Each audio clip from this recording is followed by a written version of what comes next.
east, west. North, south, east, west. যে দেখো বাবারা, আমার কাছে শিক্ষার ডেফিনিশনটা আলাদা।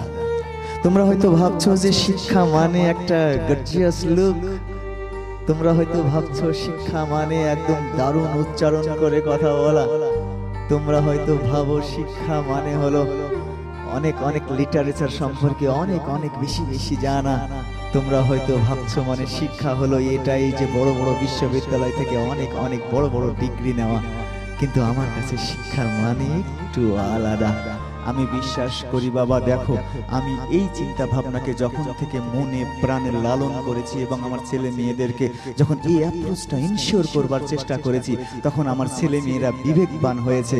আমি খুবই বিশ্বাস করি, দৃঢ়ভাবে বিশ্বাস করি, এ সকল যেখানে শিক্ষকরা এখানে ছিলেন, অসংখ্য শিক্ষক এখনো আসতে পারেন না এখানে, হয়তো 1/3 ছিল, বাকিগুলো আসে নাই এখানে।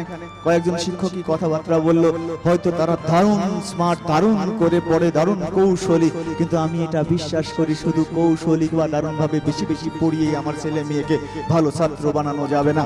আমার ছেলে মেয়েকে ভালো ছাত্র বানাতে চাইলে তার মধ্যে সত্যিকারের বিবেক ডেভেলপ করাতে হবে। আচ্ছা ভাই বলেন তো, যদি আপনার মেয়ে আপনাকে একবার শক্ত করে জড়িয়ে ধরেছে, সেই দিনটা আপনার কেমন গেছে?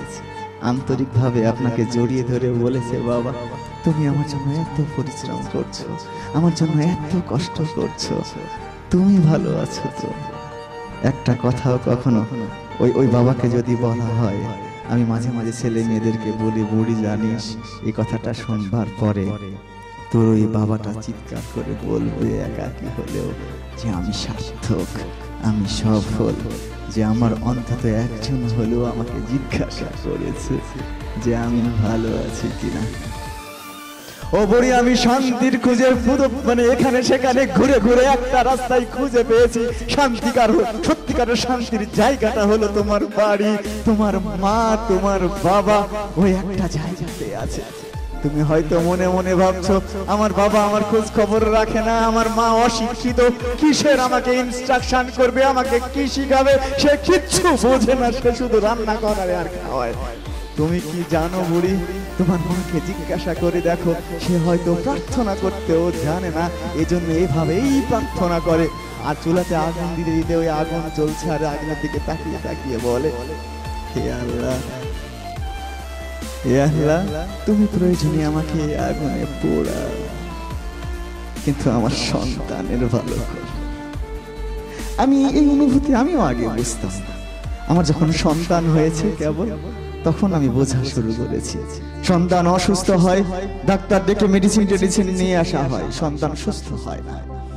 যখন সুস্থ হয় না তখন প্রার্থনা করি, আল্লাহ তাড়াতাড়ি ভালো করে দাও, মাঝে বুঝি ভালো হবে তাড়াতাড়ি। তখনও যখন ভালো হয় না, আমি স্পষ্ট তো দেখেছি আমার ওয়াইফকে তার কাছে প্রার্থনা করতে, এ আল্লাহ তো মাসুম ছেলে, তুমি প্রয়োজনে বিনিময়ে আমাকে অসুস্থ বানাও, কিন্তু আমার সন্তানকে তুমি সুস্থ। ও মেয়ে, তুইও সেই বাবার সন্তান, তুইও সেই মায়ের সন্তান, তোর কি রেসপন্সিবিলিটি, তোর কি রেসপন্সিবিলিটি। নিউরন কোচিংয়ে আসবার পরে আমি বারবার মনে করিয়ে দেওয়ার চেষ্টা করি, ও বুড়ি তুই সুস্থ কিনা বল, তুই যদি সুস্থ হোস তোকে দামি বানানো মানুষের মানে দায়িত্ব আমার। বিশ্বাস কর বুড়ি, জীবনে সফল হতে চাইলে, জীবনে ভালো কিছু করতে চাইলে সবার আগে যে জিনিসটা লাগে সেটা হলো তোর সুস্থতা এবং সুস্থ মানসিকতা। তুই শুধু সুস্থ হয়ে এখানে আয়, আমি তোকে রিকোয়েস্ট করবো বুড়ি, দেখবি তুই আস্তে আস্তে নিজেকে গুছিয়ে নিয়েছিস।